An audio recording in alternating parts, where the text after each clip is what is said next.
जय Hind future commanders, welcome to the CAPFSC mentors. And हम जो बात कर रहे थे अंडरस्टैंडिंग द टॉपिक, इसके ऊपर हमने बेसिक कॉन्सेप्ट्स समझ लिए थे। अब एग्जांपल में हम इंप्लीमेंट करेंगे उसको कि किस तरीके से आपको उन्हीं कॉन्सेप्ट्स को एग्जांपल में इंप्लीमेंट करना है और समझना है, एक टॉपिक को कैसे अंडरस्टैंड करना है। ठीक है, जिन्होंने नहीं देखा होगा बेसिक, इसी ये एग्जाम्पल का वीडियो है। बेसिक जो थ्योरी है हमने पिछले वीडियो में डिस्कस की है, तो उसको जरूर देख लेना। अगर टेलीग्राम ज्वाइन नहीं किया हमारा सीएपीएफएससी मेंटर्स का, टेलीग्राम जरूर ज्वाइन करिए, लिंक डिस्क्रिप्शन में दी गई है।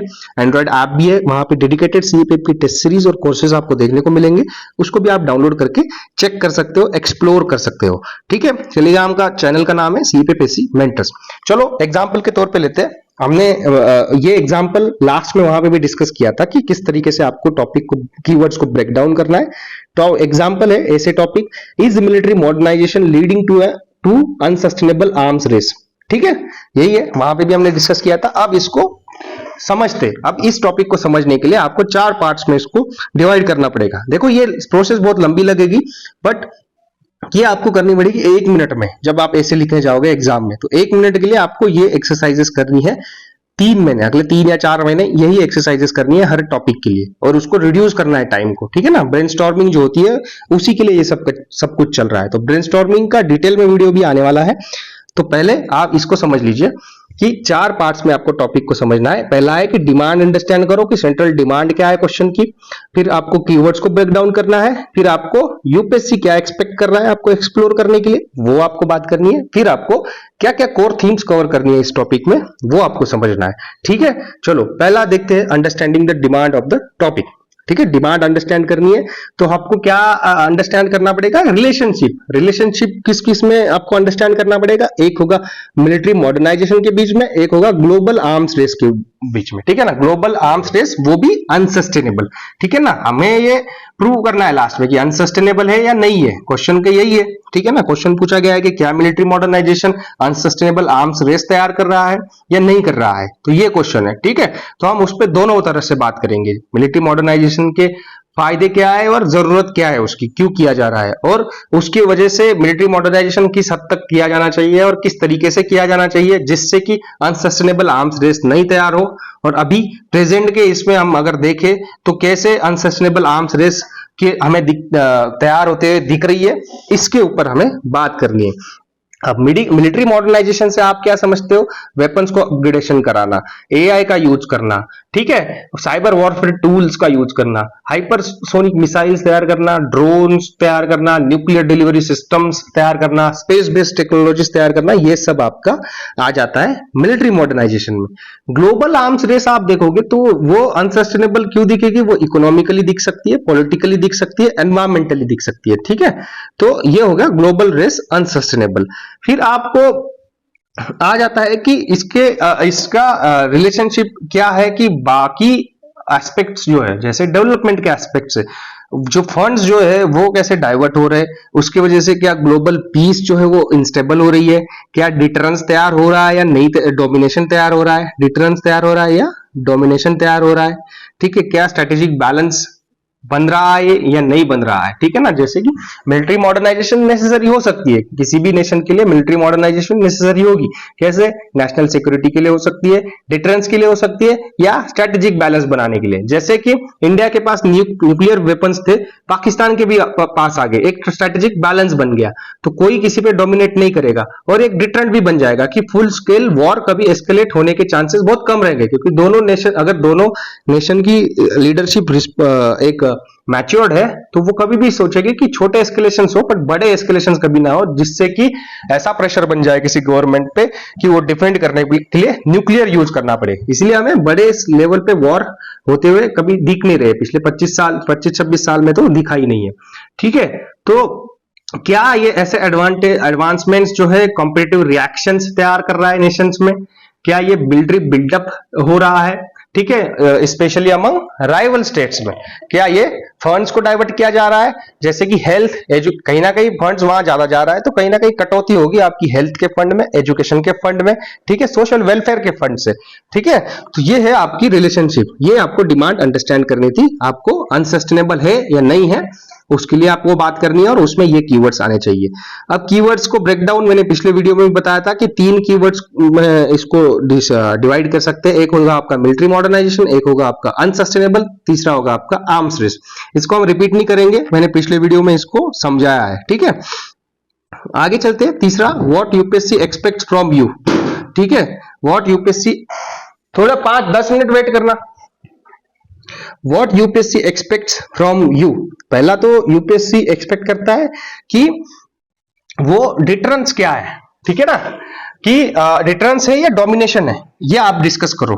यूपीएससी ये चाहेगा कि क्या ये डिटरेंस है या डोमिनेशन है, मतलब are countries modernising their forces for deterrence और डोमिनेशन। मतलब मिलिट्री मॉडर्नाइजेशन कभी भी जो है हमेशा जो है जस्टिफाई किया जाता है कि डिफेंसिव नेसेसिटी के लिए, मतलब कोई भी कंट्री चाहेगी कि नहीं हमारे नेशनल सिक्योरिटी के लिए है, हमें ये मॉडर्नाइजेशन करना ही पड़ेगा, हमारी नेसेसिटी है, specially in unstable geopolitical regions like India, ठीक है ना। इंडिया और मतलब साउथ एशिया में आप देखोगे इंडिया, पाकिस्तान और चाइना हमेशा कहीं ना कुछ आर्म्स रेस में रहते ही है। क्यों? वो सोचते हैं कि क्योंकि ये एक अनस्टेबल जियोपॉलिटिकल रीजन है, तो वो एक पावर प्रोजेक्शन का भी कभी ना कभी एक वे होता है, एक कभी ये ऐसा भी दिखाना होता है, एक स्ट्रेटेजिक डोमिनेंस भी दिखाने की कोशिश की जाती है। जैसे चाइना बहुत सारे वेपन्स की परेड भी कराता है, वो मिलिट्री एक्सरसाइजेस भी कराते हैं, ठीक है। उसकी वेस्टर्न थिएटर कमांड जो है उसमें वो एक्सरसाइजेस इतने बड़े बड़े कराता है, तो वो होता है एक साइकोलॉजिकल विन लेने के लिए, वो शो ऑफ करने के लिए कि मेरे पास इतने वेपन्स है, ठीक है। तो वो होगा डिटरेंस है या डोमिनेशन है, ठीक है। जैसे चाइना ने मॉडर्नाइजेशन किया, एंटी सैटेलाइट वेपन्स और साइबर वॉरफेयर टूल्स बहुत यूज किए उसने, ड्रोन्स भी आए उसमें, तो ये ज्यादा से ज्यादा उसने किए हैं ऑफेंसिव यूज के लिए रादर देन डिफेंसिव। बट आप इंडिया के जो भी मॉडर्नाइजेशन देखोगे वो rather than offensive it is more of defensive, ठीक है, डिफेंसिव है, तो मतलब डिटरेंस के लिए इंडिया का। बट चाइना का देखोगे तो वो डोमिनेट करना चाहता है, ठीक है, क्योंकि इंडिया चाहता है कि 2 फ्रंट वॉर होंगे तो उससे हम बचे। दूसरा आ जाता है आपका कि क्या ये प्रोसेस जो है आर्म्स मॉडर्नाइजेशन की प्रोसेस है, क्या ये रीजनल है, क्या ये ग्लोबल है, ठीक है ना। क्या ये is this process causing others to react and start piling up arms, ठीक है। क्या मिलिट्री अपग्रेड क्या है कि एक नेशन करता है तो वहां पे वो हमेशा ट्रिगर हो जाएगा, दूसरे नेशन भी करेंगे, ठीक है ना। रिएक्टिव मिलिटराइजेशन भी इसको बोला जाता है। तो ये इससे क्या होता है कि सिक्योरिटी डिलेमास तैयार होते हैं, ठीक है, सिक्योरिटी डिलेमास तैयार होते हैं इससे। एग्जांपल के तौर पे ले लीजिए, इंडिया ने S-400 का प्रोक्योरमेंट किया रशिया से, ठीक है, तो ये इसका प्रॉम्प्ट हमें देखने को मिला पाकिस्तान ने भी अपना मिसाइल आर्सेनल बूस्ट करना शुरू कर दिया, ठीक है। सिमिलरली नाटो ने एक्सपांशन किया, मॉडर्न वेपनरी तैयार की, उससे प्रोवोक हो गया रशिया को इनसिक्योरिटीज दिखने लगी, रशिया ने भी एग्रेसिव डिफेंस रिफॉर्म्स करने शुरू कर दिए, ठीक है। तो ये होता है प्रोसेस, ग्लोबल है, रीजनल है, ठीक है, ये आपको यूपीएससी चाहता है कि आप डिस्कस करो। तीसरा है आपका जो है रिसोर्सेस, क्या ये रिसोर्सेस को ड्रेन कर रहा है, क्या है ये जो रिसोर्सेस है कहीं और जाने वाले थे बट इसको फोर्सफुली नेशन को वेपन मॉडर्नाइजेशन के लिए डाइवर्ट करने पड़े। फिर रिसोर्सेस में आपको देखेंगे कि आप ज्यादा से ज्यादा हेल्थ, एजुकेशन और क्लाइमेट गोल्स जो है उस पर कहीं ना कहीं अफेक्ट होगा, क्योंकि वहां पे पैसा कम जाएगा, वहां पे फंड्स जो है वो कम जाएंगे, ठीक है। Is this arms race draining resources from health, education and climate goals, ठीक है ना। High defence expenditure can come at the cost of human development and sustainable goals, ठीक है ना। कहीं सस्टेनेबल गोल्स की तरफ आप कम ध्यान दोगे, ह्यूमन डेवलपमेंट की तरफ आप कम ध्यान दोगे मतलब ये नहीं कि देखते रहना, मतलब पैसे कम कर दिए मतलब यही हो गया कि आपका फोकस वहां पे नहीं है। एग्जांपल लीजिए, साउथ एशिया के नेशन जो है, जितने भी है साउथ एशियन नेशंस, उसमें आप डिफेंस बजट देखोगे वो हेल्थ और एजुकेशन से ज्यादा है, ठीक है ना, हेल्थ और एजुकेशन से ज्यादा है। इंडिया का ही डिफेंस बजट ले लीजिए 2024 में, वो है 6.2 करोड़, ठीक है ना, 6.2 लाख करोड़, सॉरी 6.2 लाख करोड़ है, करेक्ट करना अगर फैट गलत हो तो, लाख करोड़ है, ठीक है।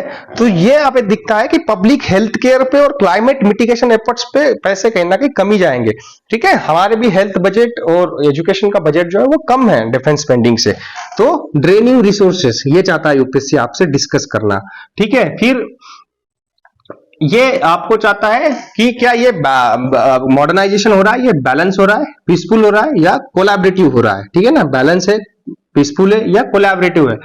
अगर आप देखोगे transparency, strategic restaurant, confidence building measures and जो आर्म्स कंट्रोल ट्रीटीज है, अगर उसको आप ध्यान में रखोगे और उसको सही से पालन करोगे तो हम बोल सकते हैं कि ये बैलेंस है, पीसफुल है, कोलैबोरेटिव है, ठीक है।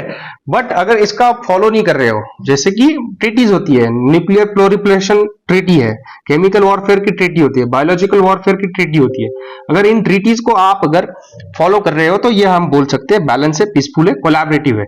कोलैबोरेटिव इसका मतलब ये है कि आप जो है डिफेंस एक्सरसाइजेस करो, मिलिट्री जॉइंट मिलिट्री ड्रिल्स करो एक दूसरे के साथ, जैसे इंडिया यूएस का होता है, ठीक है, इंडिया मंगोलिया का होता है, क्या है उसका नोमैडिक एलिफेंट, इंडिया यूएस का युद्ध अभ्यास होता है। तो ये जॉइंट मिलिट्री ड्रिल्स करोगे तो टेक्नोलॉजी शेयरिंग होगी जो पीस कीपिंग के लिए काम आएगी। रीजनल डिसआर्ममेंट स्टॉक्स होने चाहिए हमेशा, जो कि प्रमोट करे बैलेंस मॉडर्नाइजेशन विदाउट एग्रेशन। तो ये सब पॉइंट्स जो है यूपीएससी आपको एक्सप्लोर करना चाहता है एक एसे में, ये आपको हर एसे के लिए करना है, ठीक है। नेक्स्ट है कोर थीम्स। कोर थीम्स क्या होगी आपकी, ठीक है, कोर थीम्स क्या होगी। पहली कोर थीम्स है, मतलब देखो अब आप टॉपिक को समझ चुके हो, फिर अब लास्ट में आप चाहते हो कि आप मुझे इसमें लिखना क्या है उसके बारे में सोचोगे, तो इसमें आएगा कि स्ट्रेटेजिक नेसेसिटी और कॉम्पिटिटिव एस्केलेशन, ठीक है ना, इन दोनों में से क्या है ये कोर थीम्स में। पहला हमने डिस्कस किया ये स्ट्रेटेजिक नेसेसिटी है या कॉम्पिटिटिव एस्केलेशन है। अब modernisation can be genuine response to evolving threats, ठीक है ना, जैसे साइबर वॉरफेयर है, इसके लिए आपको मॉडर्नाइजेशन जरूर करना पड़ेगा। अगर आप बोलोगे कि नहीं ये डोमिनेशन दिखेगा तो आप कहीं ना कहीं फंस जाओगे, आप कहीं ना कहीं आपको थ्रेट्स आएंगे। साइबर वॉरफेयर के लिए हो, ड्रोन्स के लिए आपको काउंटर ड्रोन स्ट्रेटेजी बनानी पड़ेगी, साइबर थ्रेट्स के लिए आपको काउंटर साइबर थ्रेट्स स्ट्रेटेजी बनानी पड़ेगी, वेपन्स बनाने पड़ेंगे, टूल्स बनाने पड़ेंगे, तो ये स्ट्रेटेजिक नेसेसिटी होगी। कॉम्पिटिटिव एस्केलेशन भी हो सकता है, ठीक है ना, इंडिया मॉडर्नाइजेशन मिसाइल सिस्टम जो है वो एक स्ट्रेटेजिक विजिबल्स, चाइना जो है उसके उसके उसके डिटरेंस में हमने बनाया वो, बट पाकिस्तान क्या है उसमें ऑफेंड हो गया, उसने समझा कि ये मेरे लिए बनाया गया है, तो उसने भी एक्सेलरेट किया अपने मिसाइल डेवलपमेंट के लिए।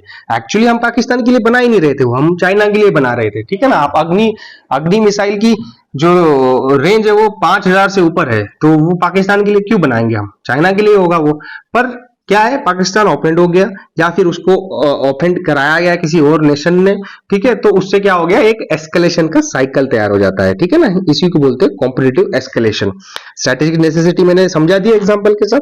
दूसरा है ग्लोबल एग्जांपल्स। ग्लोबल एग्जांपल्स अगर आप लोगे, यूएस और चाइना में रेस चलती है, इंडिया चाइना में रेस चलती है, पाकिस्तान इंडिया में चलती है। जैसे इंडिया और चाइना में इंडिया पीछे पड़ता है, थोड़ा पिछड़ जाता है आर्म्स रेस में, वैसे ही इंडिया पाकिस्तान में पाकिस्तान थोड़ा पीछे रह जाता है, ठीक है।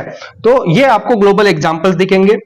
ये राइवलरीज इलिस्ट्रेट करती है कि नेशन के डिफेंस अपग्रेड जो है वो दूसरे नेशन को प्रॉम्प्ट करती है और वो भी इन रिस्पॉन्स अपने डिफेंस अपग्रेडेशन को रेस मिलाता है।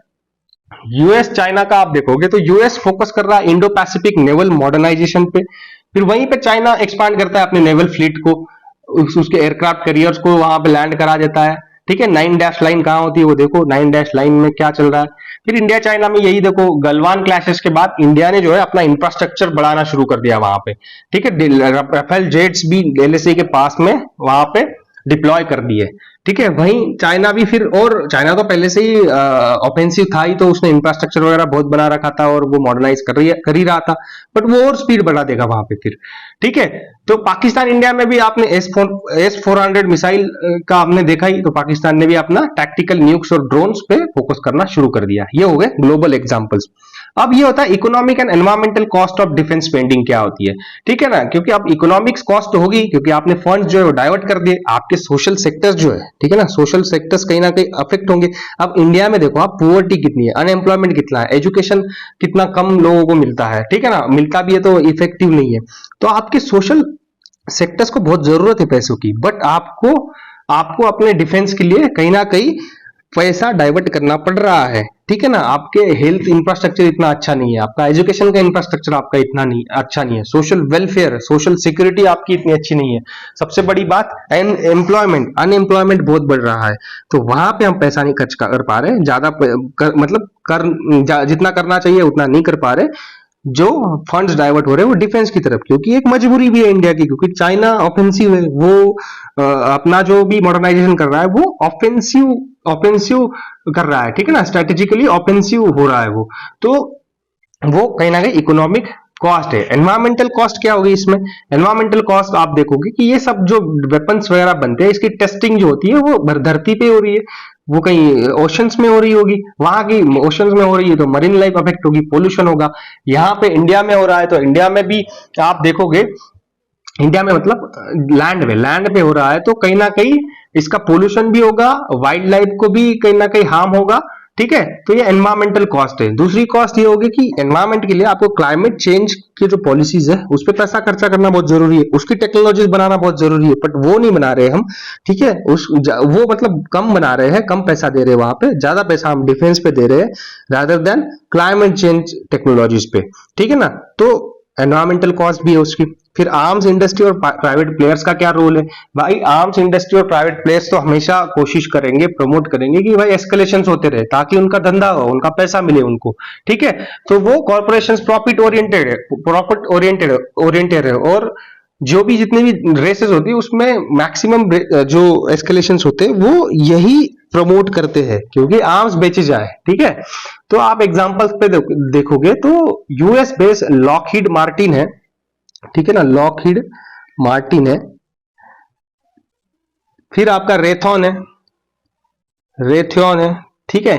फिर आपका रशिया का आ जाता है, फिर रोसो बोरॉन, ठीक है, बोरॉन। ये क्या बेनिफिट मिलते हैं गवर्नमेंट, ग्लोबल टेंशन राइज। अब गलवान इंसिडेंट हो गया उसके बाद इंडियन गवर्नमेंट पे प्रेशर आएगा कि यार सिटीजन्स तो बोलेंगे यार गवर्नमेंट क्या कर रही है, इतना सब कुछ हो गया, 20 लोगों को मार दिया, लैंड को कैप्चर कर लिया। फिर इंडियन गवर्नमेंट को कहीं ना कहीं से इंपोर्ट करने पड़ेंगे, टेक्नोलॉजी इंपोर्ट करने पड़ेंगे या फिर वेपन्स इंपोर्ट करने पड़ेंगे किसी नेशन से। तो फिर ये प्राइवेट प्लेयर जो है वो बेनिफिट होते हैं उससे। मतलब ये एक एग्जाम्पल के तौर पर ले सकते हैं, ऐसे बहुत सारे हैं, ठीक है। तो ये क्या है कि पॉलिसी इन्फ्लुएंस करते हैं लोग, जो आर्म्स की सेल्स बढ़ाने के लिए हो, ठीक है, इस तरीके से टेंशंस बढ़ाएंगे वो कॉन्फ्लिक्ट्स को। जैसे कि एमएन वॉर हो गया, ठीक है, सीरिया वाला हो गया, ये क्यों चल रहा है? इसमें रशिया का भी फायदा है, यूएसए का भी फायदा है, वेपन्स बेच रहे हैं वो लोग, ठीक है, आर्म सप्लाई चेन्स बना रहे हैं वहां पे। अब उसमें आप देखोगे नेक्स्ट है इंटरनेशनल आर्म्स ट्रीटीज का क्या रोल है। जैसे न्यूक्लियर प्लोरिफरेशन ट्रीटी होगी, ठीक है, जैसे एमटीसीआर, इसका मुझे फुल फॉर्म बताना क्या है कमेंट में, ठीक है। एमटीसीआर गूगल पे देखना और बताना। वो रेस्ट्रिक्ट करता है मिसाइल टेक ट्रांसफर, ठीक है। इंडिया इंक्लूजन इन 2016 इसको हेल्प किया है कि स्पेस मिलिट्री सिनर्जी में, एमटीसीआर मतलब स्पेस से रिलेटेड ये, ठीक है, कमेंट में बताना।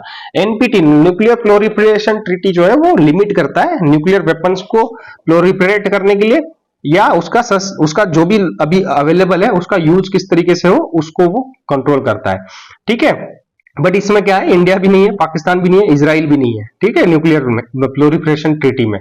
तो ये जो है इसमें बहुत सारी और भी ट्रीटीज होती है, ठीक है। पर मेनी नेशंस क्या करते हैं, रूल्स को बाईपास कर देते हैं, indigenous R&D and grey markets तैयार करते हैं और उससे वो आर्म्स बनाते हैं, ठीक है। ये था इंटरनेशनल ट्रीटीज का रोल।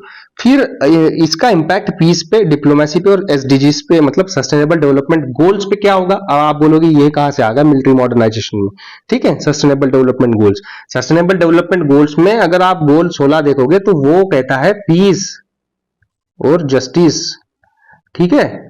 ये आप कैसे यूज कर सकते हो देखो। फिर एसडीजी 13 बताता है क्लाइमेट एक्शन, ठीक है। क्लाइमेट एक्शन मतलब मानो ना आपकी, जिसपे हमने ज्यादा ध्यान देना चाहिए, पैसे खर्च करने चाहिए, जो वो है क्लाइमेट एक्शन पे। क्लाइमेट की टेक्नोलॉजी बहुत जरूरी है, वो सबके लिए है, इंपैक्ट सबको करने वाला है वो। बट हम क्या कर रहे हैं, पैसा ज्यादा से ज्यादा वेपन्स बनाने में कर रहे हैं क्योंकि कुछ प्राइवेट प्लेयर्स को फायदा हो रहा है उसका, उसी की वजह से। तो एग्जाम्पल के लिए लोगे कि एक्सेसिव मिलिटराइजेशन ने क्या किया है, डिप्लोमेटिक ट्रस्ट को डिस्ट्रॉय किया है। ग्लोबल गोल्स, एसडीजीज जो है वो ग्लोबल गोल्स है, सबने अडॉप्ट किए हैं वो, ठीक है ना। तो वो कहीं ना कहीं हार्म हुए हैं। और एग्जाम्पल के तौर पे लोगे तो नॉर्थ कोरिया ने मिसाइल टेस्ट किया, ठीक है ना, और उसने जो पीस टॉक चल रहा था साउथ कोरिया से और यूएस से, उसको स्टॉल कर दिया, ठीक है। डिफेंस बजट जो है क्लाइमेट एक्शन के फंड्स को कहीं ना कहीं खा रहा है। एग्जाम्पल के तौर पे अगर आप लोगे तो वो है जो मेजर मिलिट्री स्पेंडर्स है, ठीक है, मेजर मिलिट्री स्पेंडर्स है, इंडिया भी आता है उसमें टॉप 5 में, ठीक है। तो उसमें जो है उनका कंट्रीब्यूशन बहुत कम है ग्रीन क्लाइमेट फंड में, ठीक है ना। ग्रीन क्लाइमेट फंड जो है मतलब जितना होना चाहिए था उतना नहीं है उनका, तो यहाँ पे वो रिड्यूस है, कम है। यहाँ पे पैसा आना चाहिए था पर वो मिलिट्री पे ज्यादा स्पेंड कर रहे हैं। तो ये है कोर थीम, आपको समझना था। और आई होप कि आपको टॉपिक को कैसे अंडरस्टैंड करना है, आप एग्जाम्पल के साथ आपको समझ में आ गया होगा। यहाँ तक वीडियो आपने देखा है तो लाइक जरूर करना है, कमेंट करके बताना है कि कैसा लगा आपको वीडियो, ठीक है। और टेलीग्राम को जरूर ज्वाइन करिए, भूलना नहीं है, लिंक डिस्क्रिप्शन में दी गई है। और यहाँ तक वीडियो देखा है उसके लिए धन्यवाद। जय हिंद।